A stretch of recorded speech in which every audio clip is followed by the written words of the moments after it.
baseball fans. Kris Dunn here. Welcome to the MLB Draft Weekend Preview presented by Prospects Live.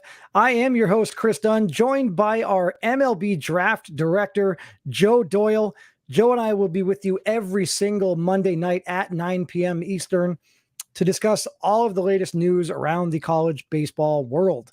The high school ranks, there's a lot of high school action going on, and we'll even give you some time to get those questions in. Be sure to throw your questions into the comments section on YouTube. You can even get those questions on Twitter, and we will be sure to answer them throughout the show.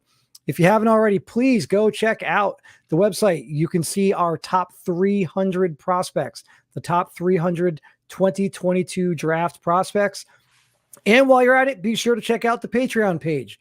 You can get all sorts of bonus content there for as little as just $5 a month. So really, if you're looking to get a head start in any aspect of baseball, whether it's just baseball in general, or if it's for your dynasty league, definitely check out the Patreon and subscribe there.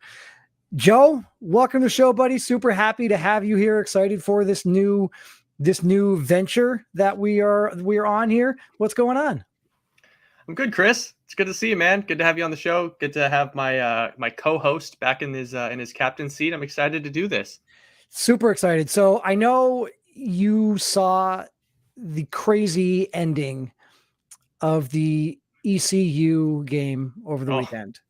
I got to ask you, have you ever seen a walk-off home run that the team lost? That's a square on my bingo card that had remained unchecked.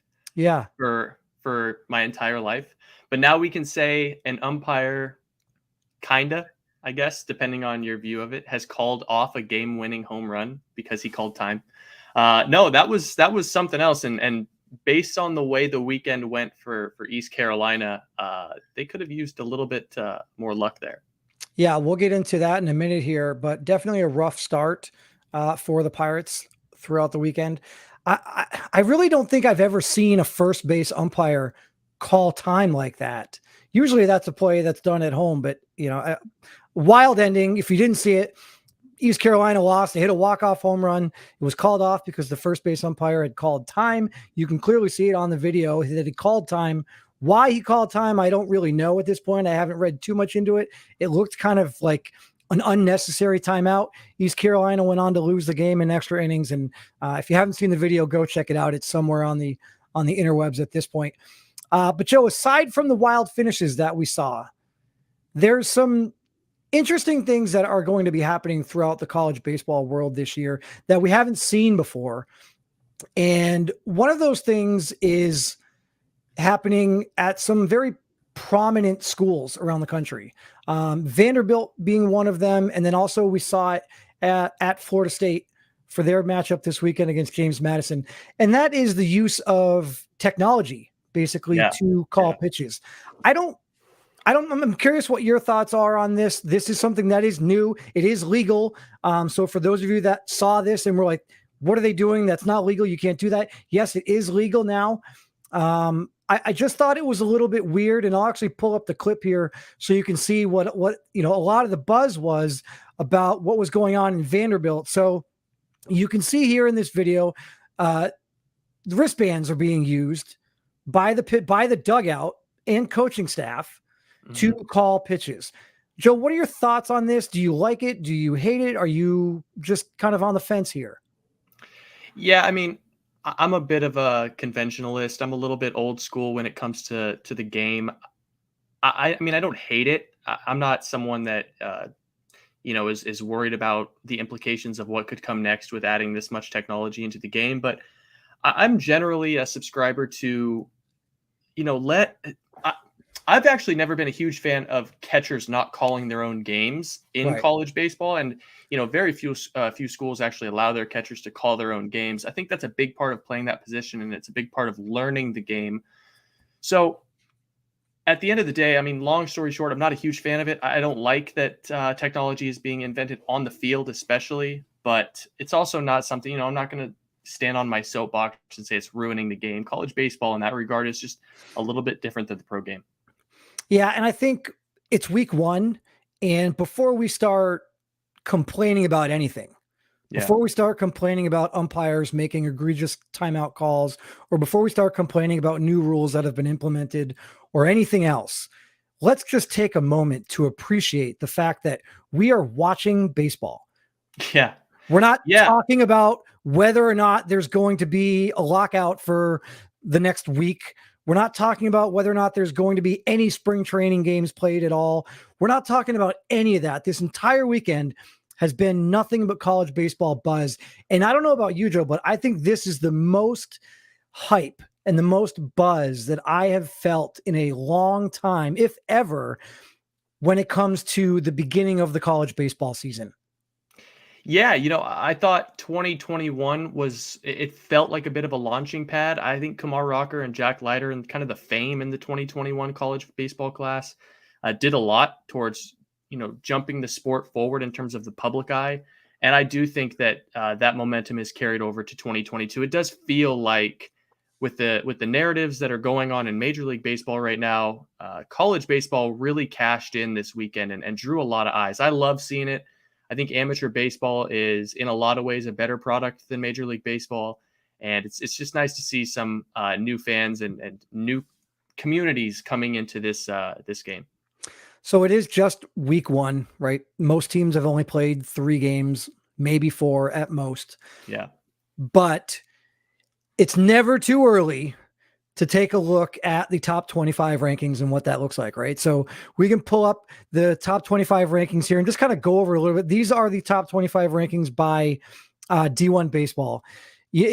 When you look at it, Joe, Texas in at number 1. I'm just going to run through the top 10. Texas in at number 1, Arkansas, Ole Miss, Oklahoma State, and Vanderbilt round out the top 5. And then Stanford, Mississippi State, LSU, NC State, and Florida State round out the top 10. Interesting to see Vanderbilt with 2 losses, kind of a rough weekend. And then also Mississippi State with 2 losses, still up there. Obviously it's early. It's way too early to knock them down for losing those games. But when you look at the top 25 here, what sort of things stand out to you? So first and foremost, I think Florida State is ranked too low. Bryce Hubbard and Parker Messick and Ross Dunn showed that they're real. And Parker Messick and Bryce Hubbard especially, that's probably the best 1-2 punch in the country.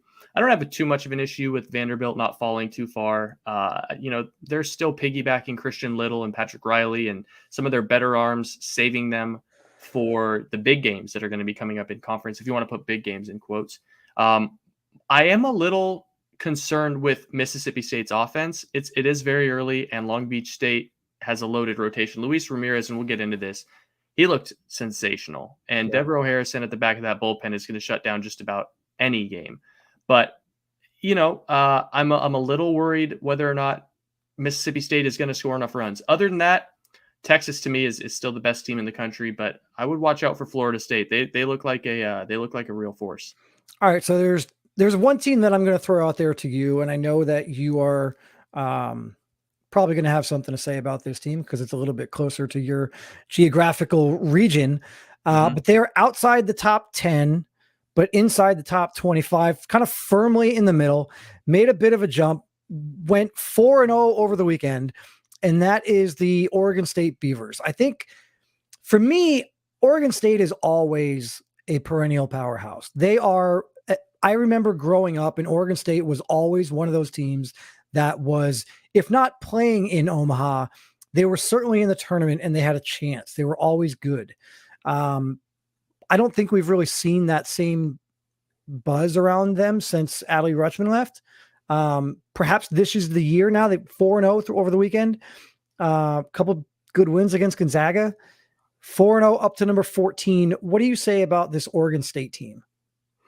Oregon State might have the most underrated rotation in the entire country.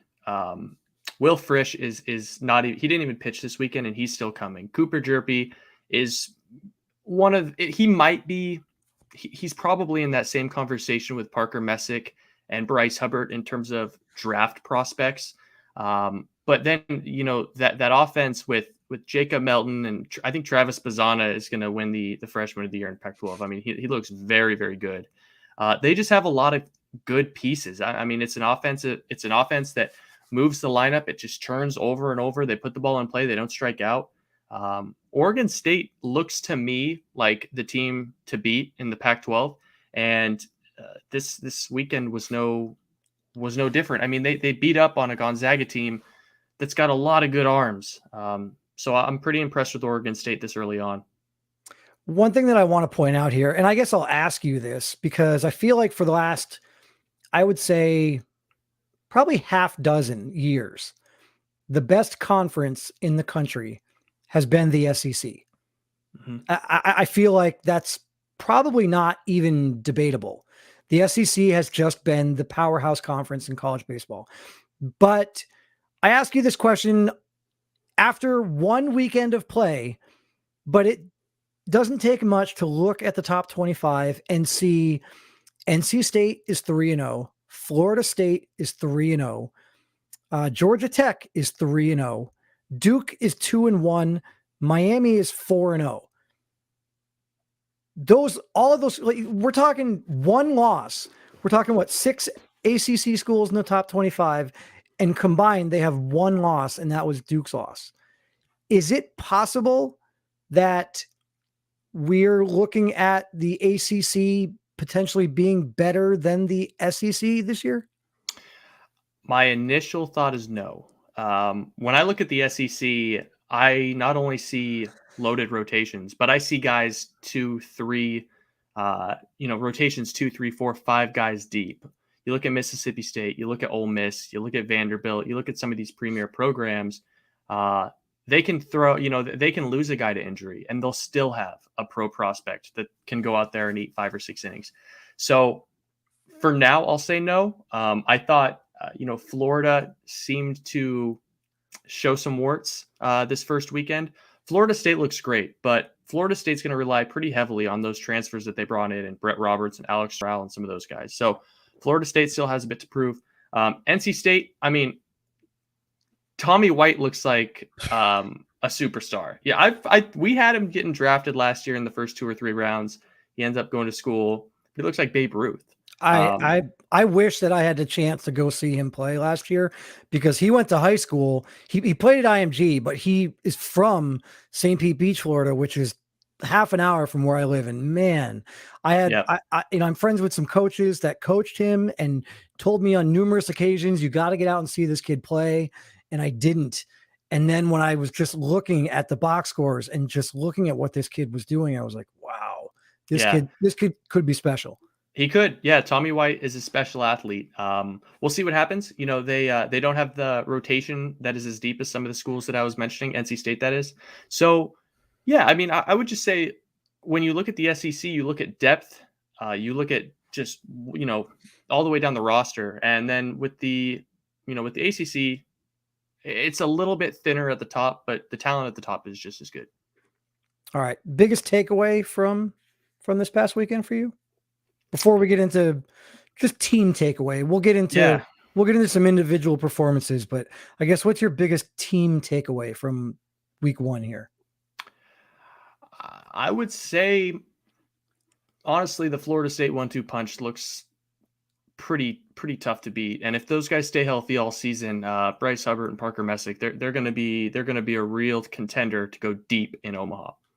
Yeah, well, I think between the two of them, Hubbard had 13 strikeouts and Messick had 11, so 24 strikeouts. But they didn't even. I mean, I think they only pitched 9 2/3 innings too. Yeah, combined, or maybe it was 10 innings. So 25 strikeouts in 10 innings, pretty wild. Yeah, absolutely. Great performance from Florida State. Again, they might have the best pitching staff. Certainly, like you said, the best 1-2 punch, the best Friday, Saturday. Well, and another thing is we didn't even see, at least in a starting role, Jackson Baumeister or Carson Montgomery. Right. Carson Montgomery was a weekend guy last year, and Baumeister was getting Sunday recognition all spring. So, they're 5, 6 deep. They also got Neza. So they're 5 or 6 deep at Florida State, and they can compete with anyone, especially if those transfer bats hit.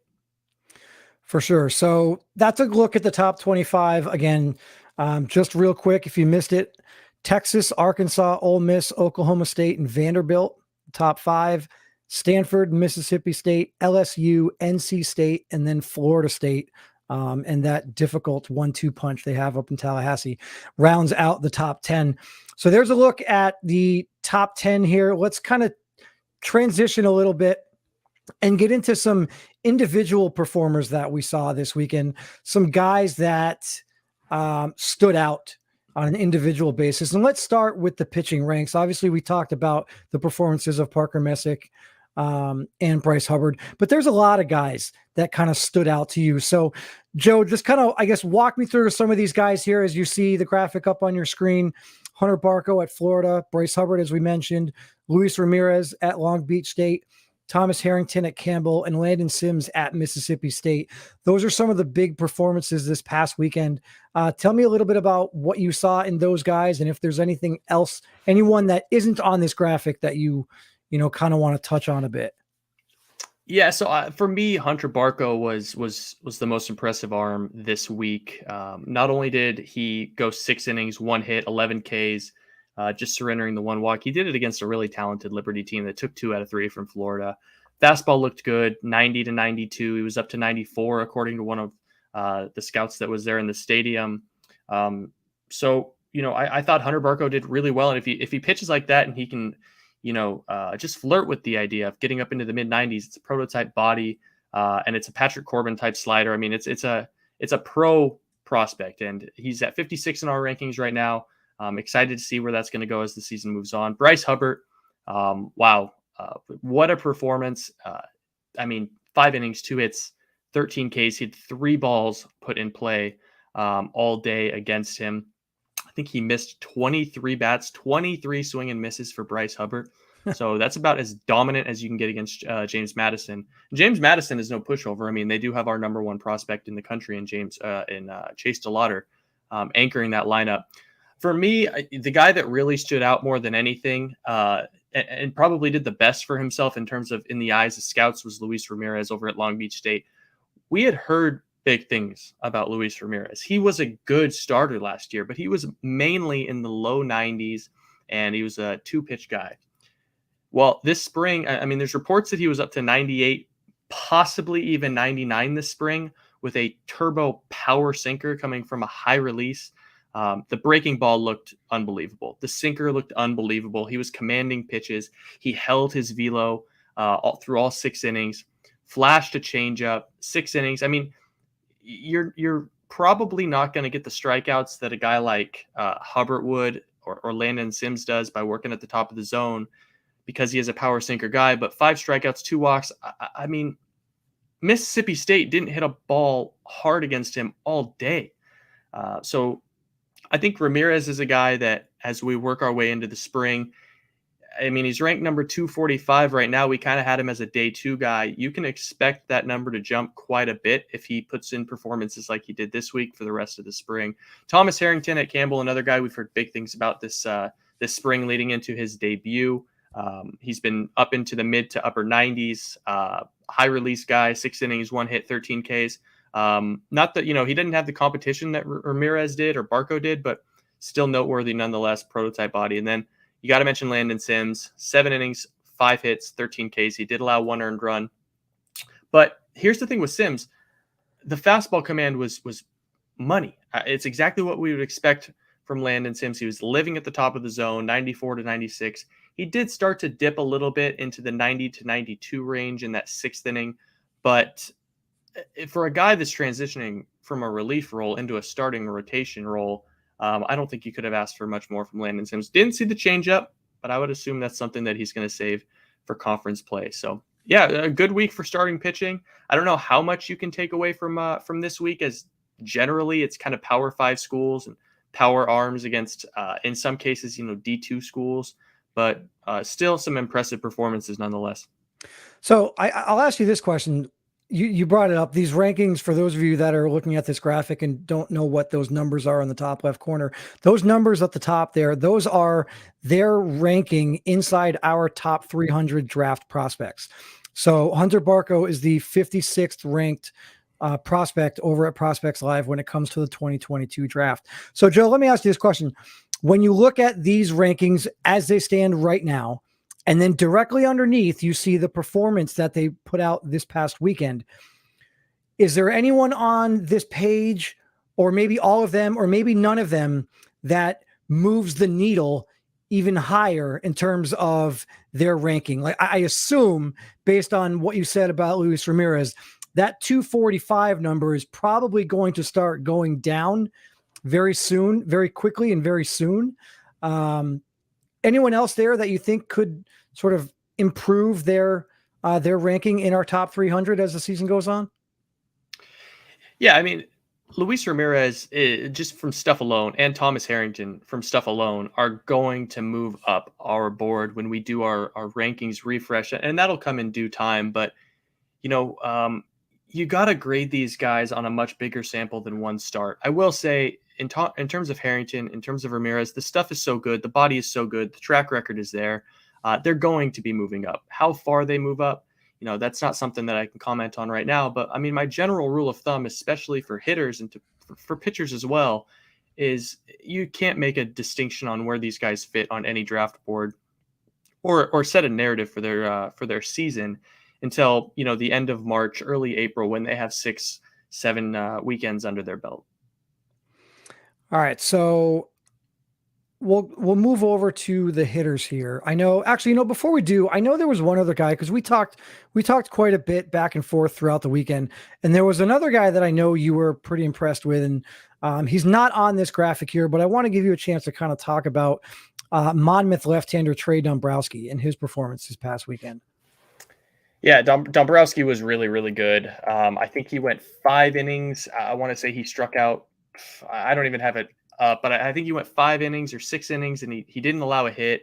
Had 11 or 13 strikeouts, and the stuff was really, really big. Trey Dombrowski. Yeah, I don't have it pulled up right now, but anyways, the stuff was big. The fastball was up into the mid 90s. I mean, he was chewing up batters, and this is against a good Penn State team. So Trey Dombrowski, a big breaking ball, long levers. He was really good on the Cape, and I wasn't able to get much footage of Monmouth just because it's Monmouth and they don't have a lot of access to that sort of thing. But 6 innings, 7 strikeouts. Certainly a guy that is going to be moving up our board as we get deeper into the spring here. All right, so you talked about playing against Penn State, and so let's move over to our hitters and some of the hitters that shined out this past weekend, week 1. And here they are here. So Clark Elliott, outfielder at Michigan, Prez Kavanaugh, Cade Doty, Jacob Melton, and Matt Wood. Again, kind of a good variety, a good mix of rankings there inside our top 300, as you can see by the numbers there. What say you about some of the performances that we saw this weekend? Obviously, with Kavanaugh on Friday night, a single shy of the cycle. Yeah, I mean, I want to start with Clark Elliott because I think, admittedly, at 61, we'll see where the rest of the season goes. But I do think we were a little low on Clark Elliott. The guy can hit. The guy can really, really hit. It was an impressive approach, and the raw power that everyone has talked about with Clark Elliott. It really showed out with 2 homers against really good pitching in Texas Tech, Kansas State, and I'm trying to remember the third, Arizona. So really impressive performance by Clark Elliott. He had a couple of doubles, couple of home runs, 4 RBIs. So his name, in a weekend where not a lot of guys faced upper tier competition, Elliott really stands out for that. Kavanaugh, yeah, he had a big opening day, single double home run, just barely missed out on hitting for the cycle, but he's a good player. He's a true center fielder. And I'm excited to see what he's able to do at UNC Greensboro this year. We've got him at 194. He's going to be interesting to watch a smaller school and see how high he can grow on this list. I think outside of Clark Elliott, for me, Cade Doty might be the guy that was the biggest winner. I mean, 8 for 14 with 2 home runs, 12 RBIs, 3 doubles. He scored 7 times. He also had a stolen base. Cade Doty was named the SEC Player of the Week today, as they just laid the wood to Maine. So Cade Doty, 48 now. Both him and Clark Elliott look like potential first-round picks, just really polished bats. Jacob Melton is a guy that I can say with pretty certain authority is going to be moving up from the 210 ranking that we currently have, 9 for 17. But his approach was just money against Gonzaga and a couple of tough arms in New Mexico. 7 RBIs, 2 or 3 doubles, 3 stolen bases. He was moving really, really well after ending his 2021 season with shoulder surgery. And then Matt Wood, probably one of the top 3 to 5 offensive catchers in the country, and he proved it. 6 for 14. It was a really tough weekend for Penn State, dropping games to Long Island and to Monmouth, but 3 home runs, 7 RBIs. Matt Wood looked every bit that of one of the better offensive backstops in college baseball. Yeah, I think we need to go back here a minute because we talked a little bit earlier about Tommy White and how ridiculous his performance was as a true freshman for NC State with his 4 home runs over the weekend. But I think if you had to take an individual player and an individual stat line, or just an individual stat that one player was able to put up over the weekend, Tommy White's 4 home runs is probably number 1. But perhaps Cade Doty's 12 RBIs is a close second. I mean, we're talking, look, 4 RBIs a game. Like what? I mean, that's stupid. Those numbers you don't see. Those are by definition video game numbers, right? Like, yeah, I mean, listen, LSU is a loaded lineup. It might be the best lineup in college baseball. I think it's probably the best lineup in college baseball. And they've got guys off the bench that would be starting at 80% of the programs around the country. So, the 3-game series, they scored over 50 runs against Maine. Cade Doty was responsible for, 20%, 25% of those runs. So, yeah, he was in the middle of it all weekend. And he looked, like a potential first-round guy. After watching LSU's offense and their performance, and there was a lot of teams put out really good offensive performances this past weekend, but I think we could probably safely say that LSU probably has the best offense in the country. And I think a lot of people would say, and you and I probably lean this way. I don't want to speak for you, but I think you and I both lean this way, as Florida State certainly having one of, if not the best pitching staff in the country. Let me just ask you this question before we move on. Florida State playing LSU, like the immovable force versus like the irresistible force versus the immovable object. Where's the advantage in that potential game? Florida State's pitching or LSU's offense? I would give it to Florida State. I think premier college pitching especially generally has an upper hand. I mean, every pitcher has a bad day every once in a while, but when you have an arm like Messick and Hubbard and Baumeister and Dunn and all these different arms that can be thrown at LSU, that's a lot of pro arms. And while LSU has a lot of pro hitters, I would generally give the advantage to the pitching side. And that being said, I look at LSU, and one of the biggest question marks for LSU this year is going to be pitching, because Blake Money is he's a good starter, but they got Mekhi Hilliard after that. He had a nice first game. They're gonna be challenged with finding good quality innings at LSU against some of the top competition in the country. You can't score 17 runs a game against everyone.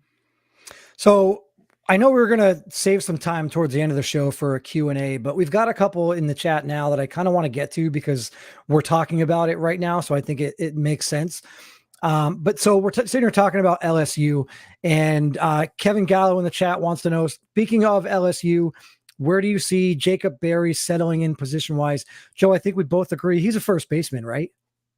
I'm not so sure. I don't think he's a third baseman. And he followed Jay Johnson to LSU with the chances to play third base. He didn't play third base at all, really, at Arizona.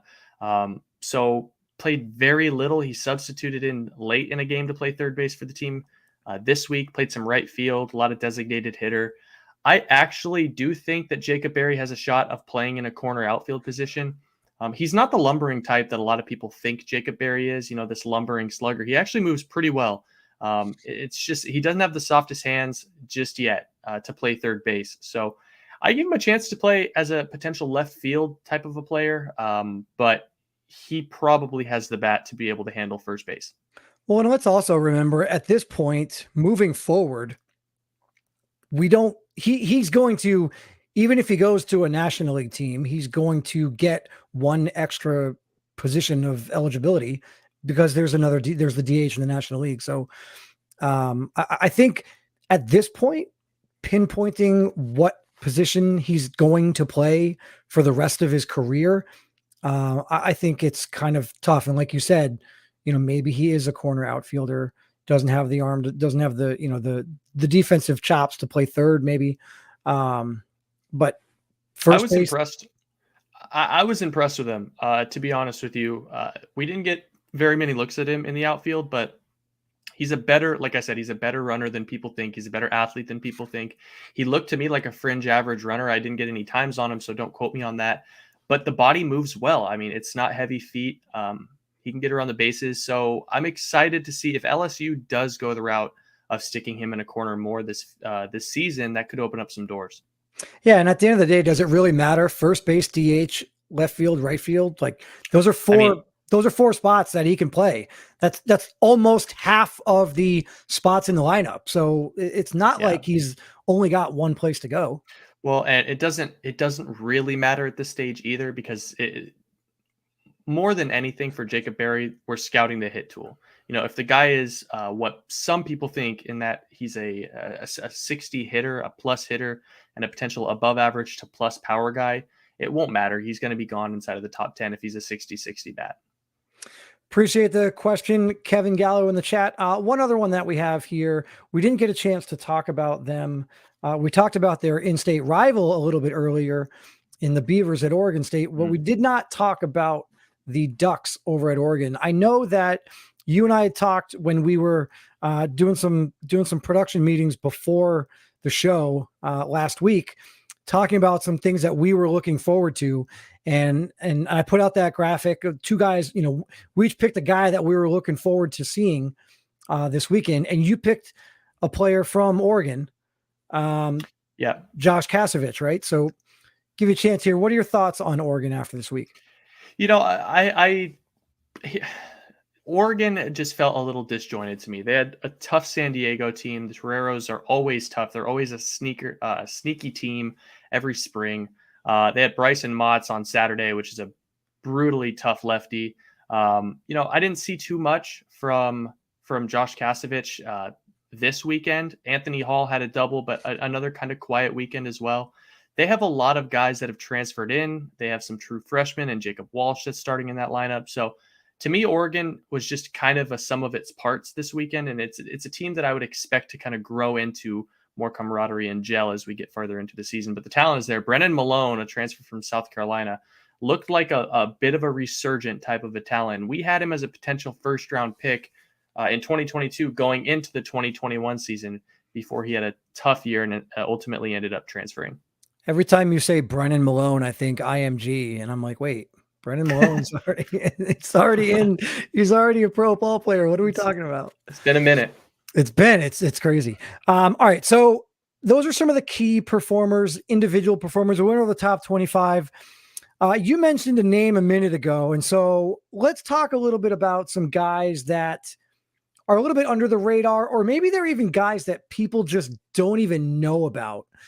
You mentioned the name, Bryson Motts a minute ago at San Diego. So I'm going to go ahead and pull up. We've got some footage from him. Let me get this footage if I can find it here. Where did it go? But there's a lot of guys that, and this I think is one of those guys that people might not know a lot about, that might be climbing the ranks as the season goes on. So I'm going to pull up this video here. This video is courtesy of our friends at Perfect Game California. This is Bryson Motts at San Diego. And some of the stuff that you can expect from him as the season goes on. Enjoy this one.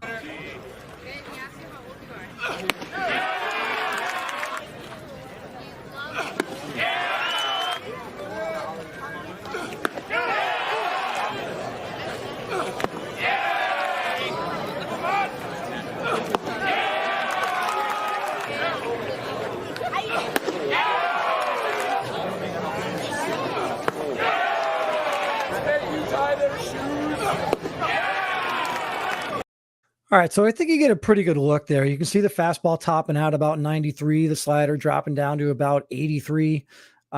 Pretty nasty stuff there. I think the drop 10 between the fastball and the slider, and certainly with the movement that he has on it.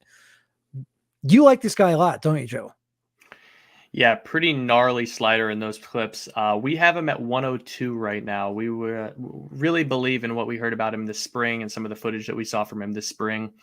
Fastball shape has kind of varied back and forth, but that slider's nasty. He's been up to 96, 97 this spring. So I want to see if he can get that arm strength up, see if he can jump into the mid 90s, maybe touch a tick higher than that, touch a 6, touch a 7 this year. And if you get a lefty that is, sitting in that 93, 94 range with that slider that we saw in that footage, Bryson Motts could be a top 2 round type of a guy. All right, so I'm going to pull up another guy here for you, and this video here is courtesy of our good buddy, our good friend Ian Smith. Who, guys, if you aren't following Ian Smith on Twitter, you're doing something wrong. It's true. I think this kid puts more miles on his car in a weekend than most of us put on our car in a month. He's been everywhere this past weekend for us at Prospects Live. So thank you, Smitty, for this video here. This is UCF pitcher Connor Stain. There it is. Sit down.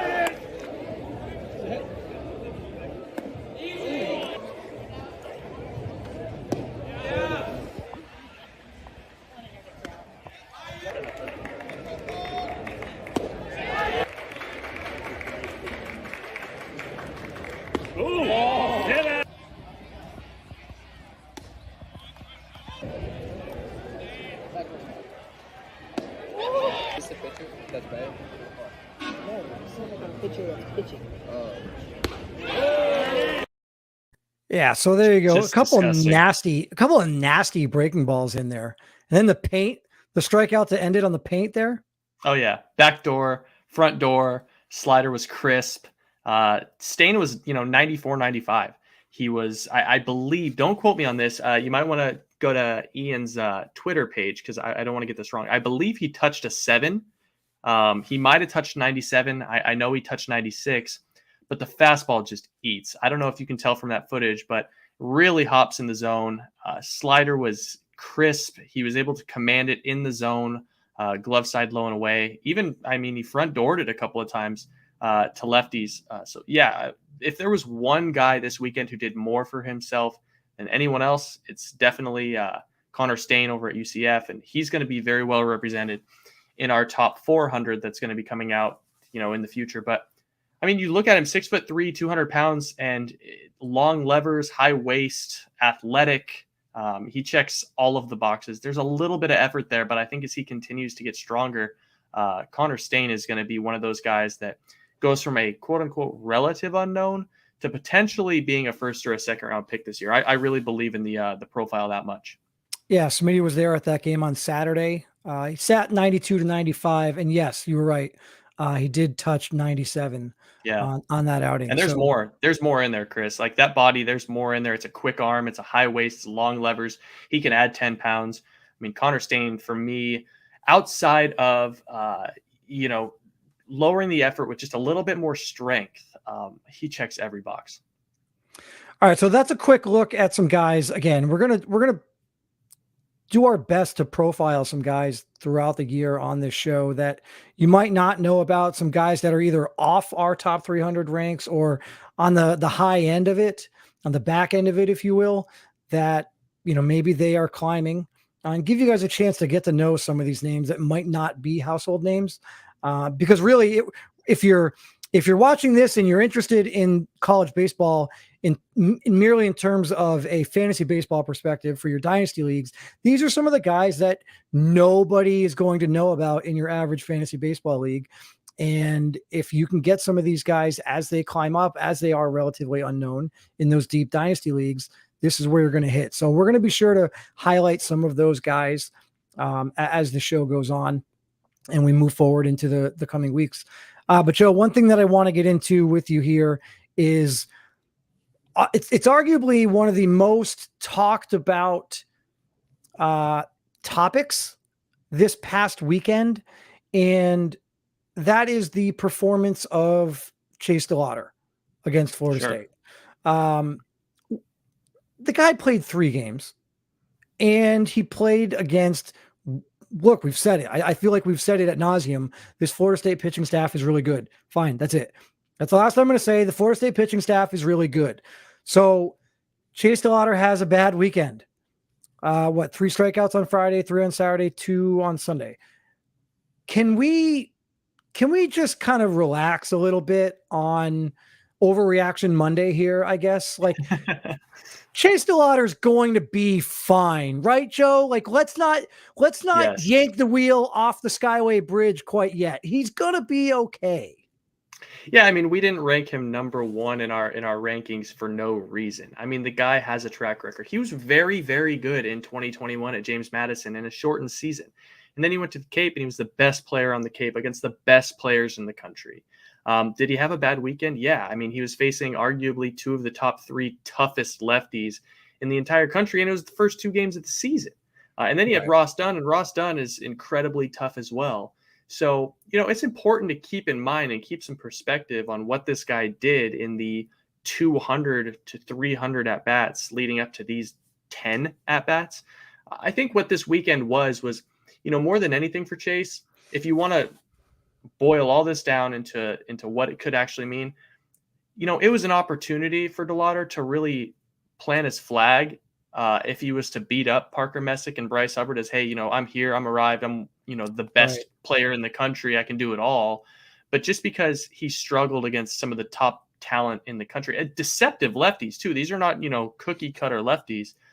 It means absolutely nothing. So did he hurt his stock at all? No. And I would really encourage folks not to, like I said earlier, don't draw any narratives on any guys until, April 1st, March 25th. Give these guys 6 or 7 weekends to try and prove themselves a little bit. This was always going to be a brutal test for DeLauter. Yeah, I mean, look, he plays at James Madison. They don't get the opportunity to play some of the powerhouse schools in the country. And that's not, that's not his fault. But again, let's also, we talk about left-hander Messick and left-hander Hubbard, but Ross Dunn's also a left-hander. And nasty. I don't know about you, arguably the best stuff. Yeah, I don't know if I've ever seen a pitching staff go Friday, Saturday, Sunday, lefty, lefty, lefty. And so you have to wonder if Ross Dunn was in there on Sunday. And listen, Jackson Baumeister was electric this spring, but you have to think with Chase DeLauter in that lineup, you kind of have to wonder whether or not Ross Dunn was starting because they wanted to totally dismantle and disarm Chase DeLauter for 3 games. And, if that was the case, they did a very good job.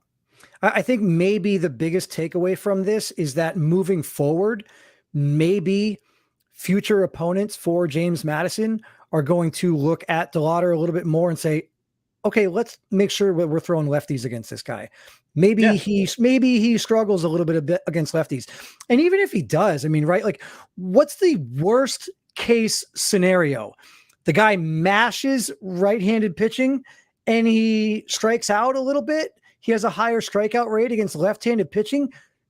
Who in the big leagues doesn't, as a left-handed hitter, have a higher strikeout rate against left-handed pitching than they do right-handed pitching? I mean, I think this is not just a little bit of an overreaction because it's 3 games of the season, but also a little bit of an overreaction just simply because I think he had 1 at bat the entire weekend against a right-handed pitcher.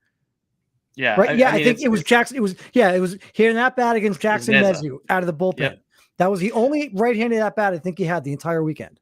And let's not bury Chase DeLauter's chances of hitting lefties. He hit lefties this summer.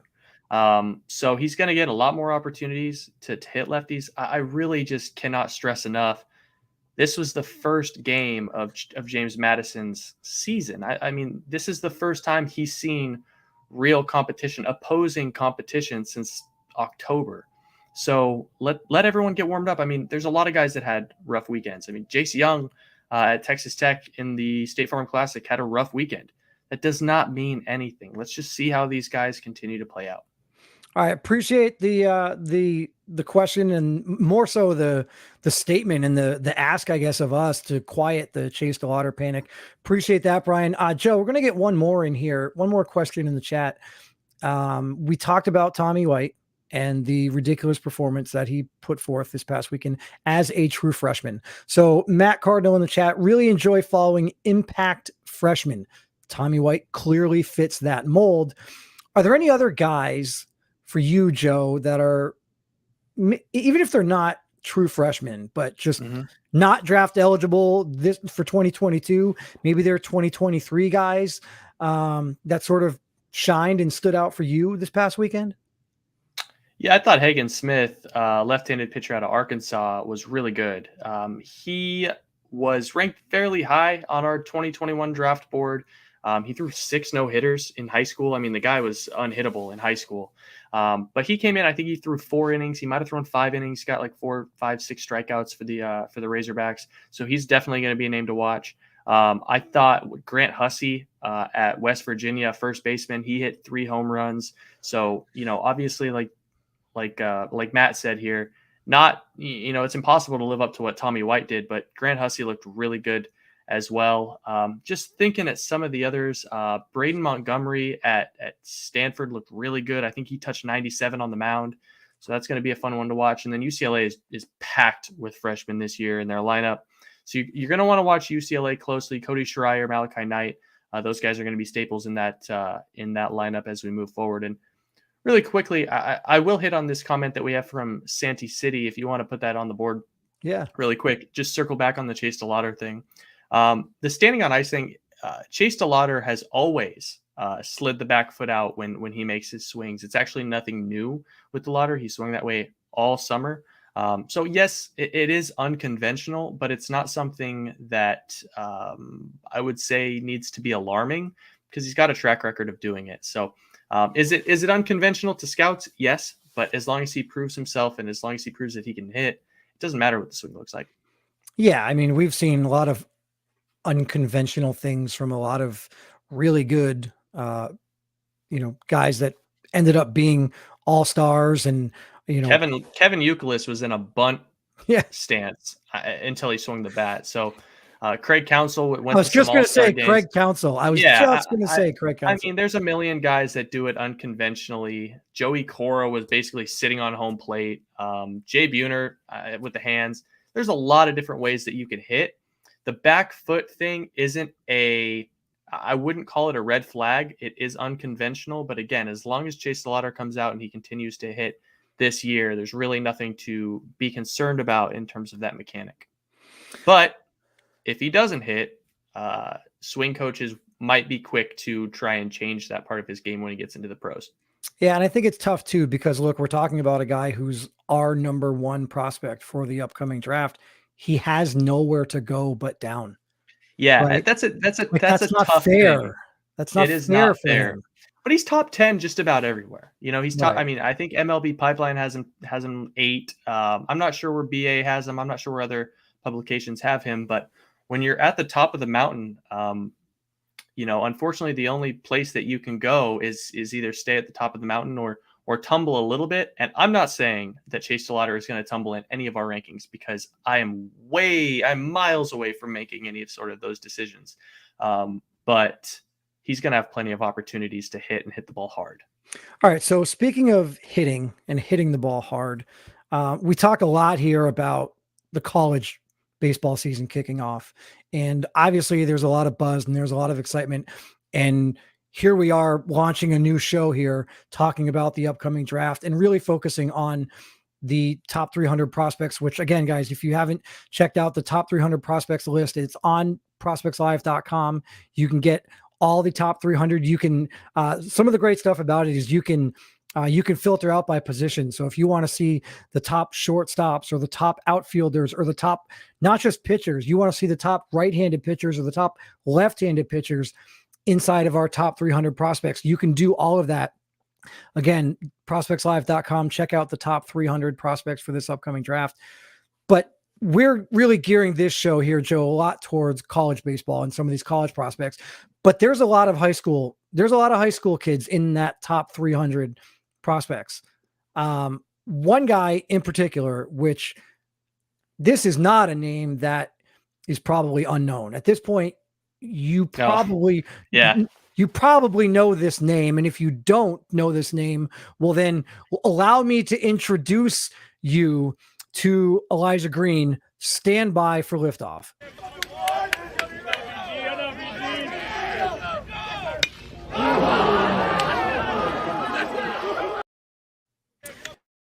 That is not just a mammoth home run with 109-mile-an-hour exit velocity, but it is a monsoon. Like, look at the weather. Look at this. Shout out to Smitty again. Ian Smith with just excellent footage. I don't know And what's more impressive. I want to say, we're not going to have a chance to bring in all of the different clips that we had this week. We're going to be putting up a live looks feature on the website tomorrow. So you're going to have the opportunity to see all the different places that our writers went this week and our scouts went this week. Shout out to Will Hofer, Tyler Jennings, Ian Smith, Brian Recca, anybody that works on our draft content and was out and about in the field this weekend. Go follow these guys because, man, they hustle and they go get excellent footage like that. Yeah, for sure. I think we should task those guys with writing down their mileage throughout the week and then submit their mileage to me, not because I'm going to reimburse them for their mileage, just so that we can talk about it on the show and be like, look, this is the mileage that these guys are putting up on a weekly basis to get coverage like that. I mean, look, that Elijah Green is a name that everybody knows. Yeah. I mean, what do you want to say about him, Joe, that might not already have been said, a million times? Yeah, Elijah is probably the most famous name in this class. He's been famous for seemingly 2 years. The raw power is double plus. It's at least 70 grade. He hits more home runs at this stage of his high school career. I'm trying to remember another guy that hit this many home runs at showcase event. I mean, he hit like 7 home runs at showcase event. Maybe I might have to go all the way back to Bryce Harper. What about Blaze Jordan? Didn't Blaze Jordan just hit bomb after bomb? Blaze Jordan hit home run derby bomb after home run derby bomb, and he did it in school play. He didn't hit this many home runs in showcase events, and that wasn't a showcase event. That was IMG Academy. But that's closer. That's a little different. That's not your average, class 2A. No. This is 75 kids in our school, high school. Right. This is premier Florida. Right. Listen, Elijah Green has a million tools, and they're all very, very loud.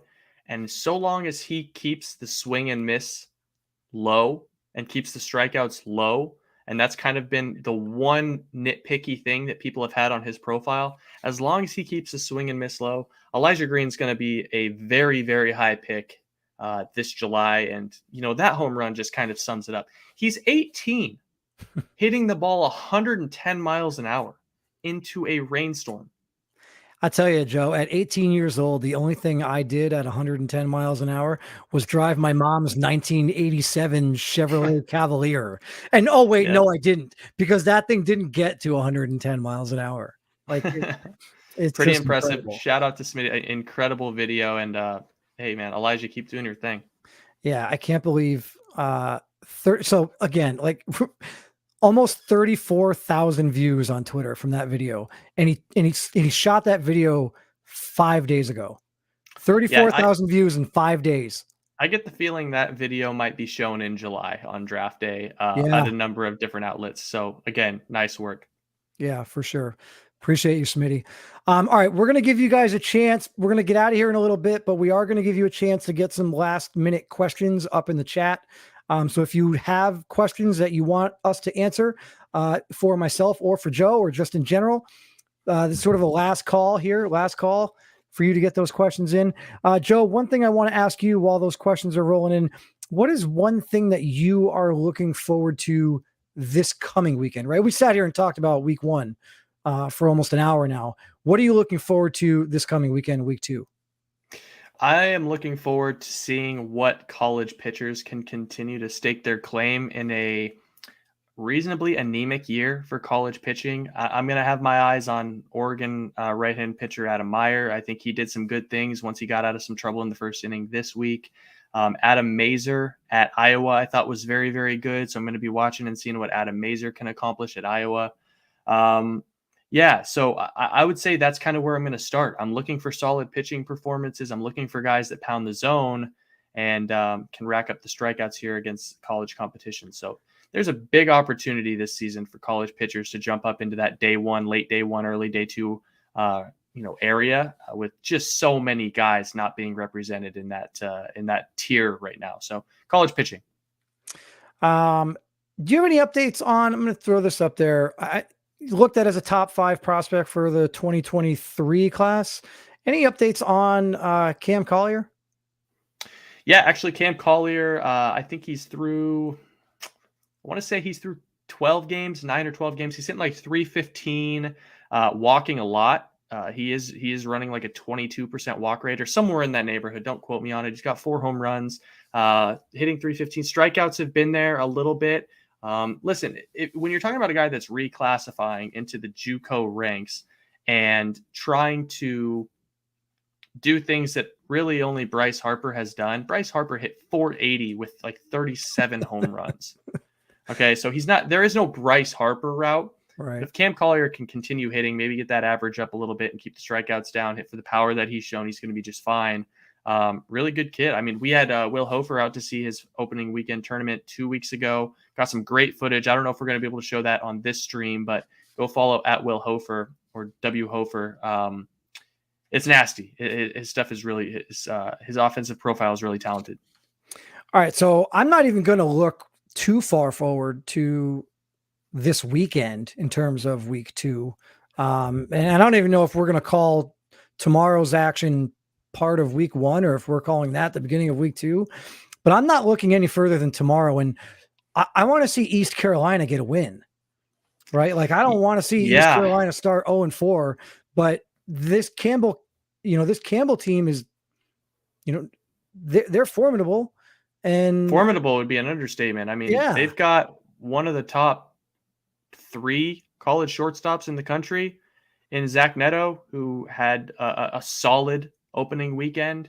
Didn't get much to hit, but yeah, I mean, especially with the Carson Wisenhunt suspension, you don't know how long he's going to be out and what the violation of team rules was there. I mean, East Carolina needs to get a win. For sure. I would be shocked to see them start the year 0-4. And if they do start the year 0-4, I would have to think that unless they show out over the weekend, they might find themselves out of the top 25, right? Because they fell down all the way to 25. Right now, D1 baseball rankings, they are 25th in the country. And they've got basically 4 games until the rankings come out again. And I would have to think that if they go 2-2 in those 4 games, perhaps they still fall out. Yeah. I mean, I've never been a huge fan of top 25 lists because I do think they're premature. They're just kind of a temperature gauge. Right. East Carolina needs to handle its business in conference, and I do think they're going to get all their weapons back to be able to do so. But I mean, definitely not a good opening weekend for East Carolina. They do need to get back on the horse. For sure. Well, Joe, we are about out of time. I'm going to give a special shout out to everyone who participated in the show today. Kevin Gallo, Dylan Edwards, appreciate the questions. Matt Cardinal, Santee City. We really do appreciate it, guys. Again, this is just the beginning. This is the first show. This is week 1 of the MLB Draft Weekend Review. We will do this show every single Monday night at 9 p.m. Eastern Time. Myself, Kris Dunn, and Joe Doyle will be here to give you guys, everything that we can, all the news, insight, analysis from the weekend that was in the college world. We'll throw out some of the high school ranks. Anything that you guys want to know about the upcoming draft, we'll have it for you here on Monday night. So, Joe, really excited about, the show moving forward and what we're going to be able to do. Super excited about college baseball being here. Final thoughts as we get out of here.